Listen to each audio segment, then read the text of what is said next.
All right, friends. Well, the latest news is that Senator Elizabeth Warren is building an anti-crypto army. What's going on, friends? We are talking about the thing that all of crypto Twitter has been talking about for the last 24 hours or so. And we're going to put it in context so you kind of have a sense of where this is coming from, what it says about the crypto industry right now, and why there are some pretty interesting counter narratives as well. So, this is an ad for Elizabeth Warren's re-election campaign. You can see she's looking profoundly off into the distance. Warren for Senate. She officially announced her return to the re-election campaign yesterday, and she chose a number of headlines as a way to kind of reinforce what she's bringing to the table. First and foremost, before her accomplishments getting over-the-counter hearing aids or subsidized childcare, she leads with a Politico article from February. Elizabeth Warren is building an anti-crypto army. So it's important to note that Elizabeth Warren has really worked hard to make herself the main character in the crypto antagonist front over the last year or so. So I put together just a quick list of the 15 times that she has written open letters to either other governmental bodies or to crypto companies around crypto since March of last year, as well as a couple times when she's introduced legislation. So I will breeze through these as fast as I can just to give you a sense of how obsessed with the crypto industry this woman really is. So March 17th, she introduces the Digital Asset Sanctions Compliance Enhancement Act that allows sanctioning of foreign crypto firm transactions with Russian entities. April 1 calls for a US CBDC. This is all last year, obviously. May 4th, letter to Fidelity asking about the appropriateness of Bitcoin services in 401k accounts. This is a theme that she will return to. July 15th, a letter to the EPA and the Department of Energy asking about the environmental impacts of mining. July 26th, the second letter to Fidelity Investments, this time asking them to reconsider offering Bitcoin in 401ks. August 10th, a letter to the OCC asking them to rescind guidance that allowed banks to engage in crypto activities, foreshadowing Operation Chokepoint 2.0. September 9th, letter to Meta asking about policies to prevent crypto scams. October 12th, a letter to ERCOT in Texas asking about impact of crypto mining on climate change and the stability of the grid. November 21st, the third letter to Fidelity asking them to reconsider Bitcoin in 401k accounts. November 23rd, letter to the Attorney General urging action on FTX. December 14th, a new bill, the Digital Asset Anti-Money Laundering Act, which, by the way, Coin Center would call highly unconstitutional. It would require data collection and AML for validators and wallets, which is literally not possible, i.e. it's largely considered a de facto ban on privacy tools. January 5th, now we're in 2023. That's when we get the first letter to Silvergate around their banking of FTX, which contributed intensely to the run on Silvergate. January 11th, a letter to Judge John Dorsey, who's presiding over the FTX bankruptcy, asking for an independent examiner to be appointed, which the judge was pissed about. January 26th, a praise for SEC Chair Gensler for stymieing the crypto industry. 4 days later, January 30th, a second letter to Silvergate. February 6th, a letter to EPA, again in the Department of Energy, asking when the departments would begin to gather data on energy use of crypto miners. March 2nd, a letter to Binance asking for details on money laundering controls. And March 21st, a second letter to the Public Company Accounting Oversight Board, urging them to take action against quote-unquote sham audits of crypto companies like Proof of Reserves. This is all in the span of 1 year. This much energy paid to this industry. And I think it's worth in particular noting how aggressive Warren has been around Silvergate, because many folks in the crypto industry believe that this is basically a total breach of due process, and that this intense pressure was part of what caused a crisis of confidence in Silvergate, right? If you have a powerful sitting senator, someone who is a popular presidential candidate, aggressively questioning whether Silvergate was involved in fraud, basically presuming guilt instead of innocence, of course people are going to want to get their money away from that because it's so politically hot. And that is a key aspect of the entire kind of Operation Chokepoint that we've seen, is that pressure from public officials in a public way.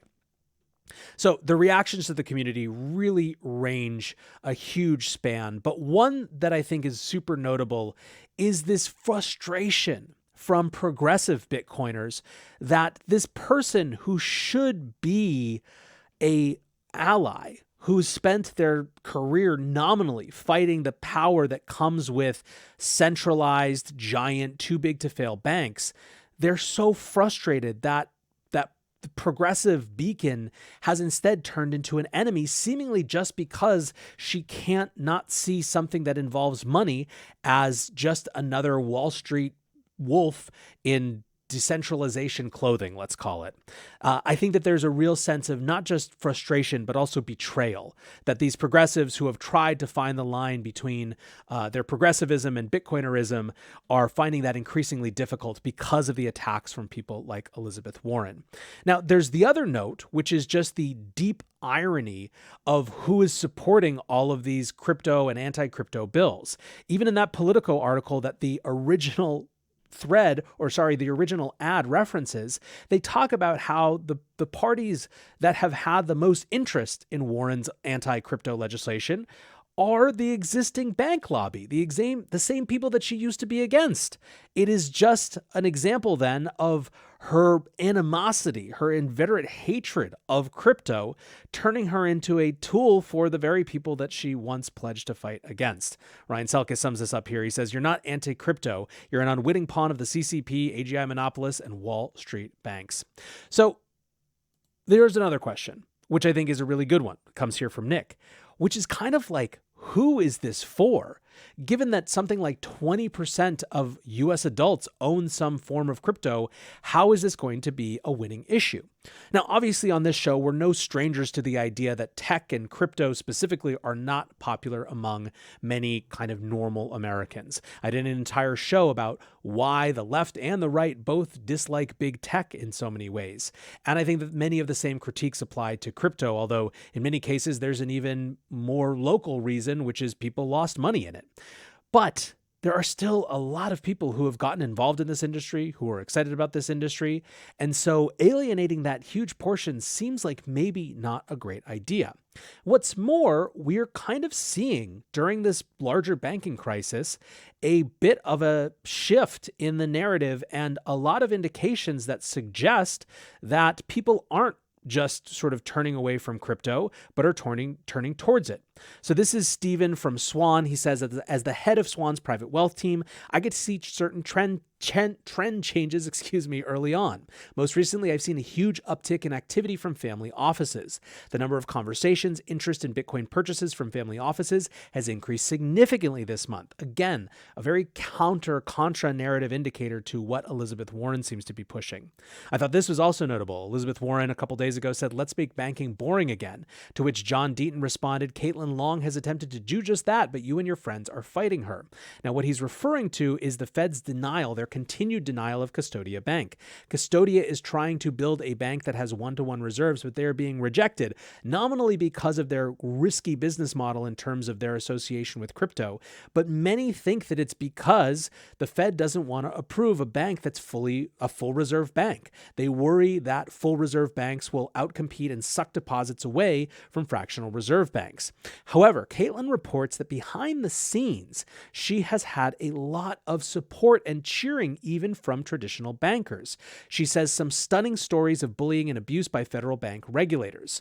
Keep them coming. Yes, I have ears of people in DC who can address the overreach. Okay, so we have Elizabeth Warren saying, "I'm coming for crypto. I'm building the anti-crypto army." We have then on the other side, people who are saying, "Hey, look, you can scream that all you want, but what we're seeing in practice is a lot more folks coming to the space." As if to put a kind of capstone on that, I noticed this senator from Maine, which is where I grew up, said that he had introduced legislation to authorize a Wyoming type of special purpose depository institution for digital assets.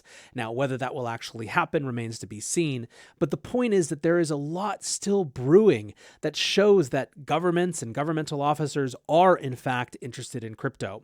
And so I think that the biggest lesson for me and the saddest thing about this anti-crypto army is that Bitcoin and crypto have remained remarkably resilient in the face of the ever-consuming maw of American partisanship and the culture war divide, which tends to just swallow every issue whole in this country. Every time we've had a crisis around crypto because some legislation misunderstands or understands and is trying to undermine crypto, there are always Democrats and Republicans on the side fighting for crypto and Democrats and Republicans fighting on the side against crypto. And I believe that nonpartisanship has actually been much to our benefit. The problem is that now, with such aggressive moves from a Biden White House and such aggressive language, putting anti-crypto army as the main term of a re-election campaign, it's making it very hard for it to stay not partisan. You're going to see a hardening inevitably of the D's dislike crypto and the R's like crypto. And I don't think ultimately that serves anyone particularly well, but it is what it is.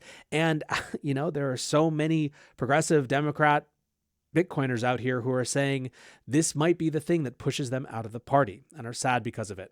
Anyways, guys, Elizabeth Warren is building an anti-crypto army. She's coming for us. I think the only question is what our response army is going to look like. All right. Thanks, guys. See you soon.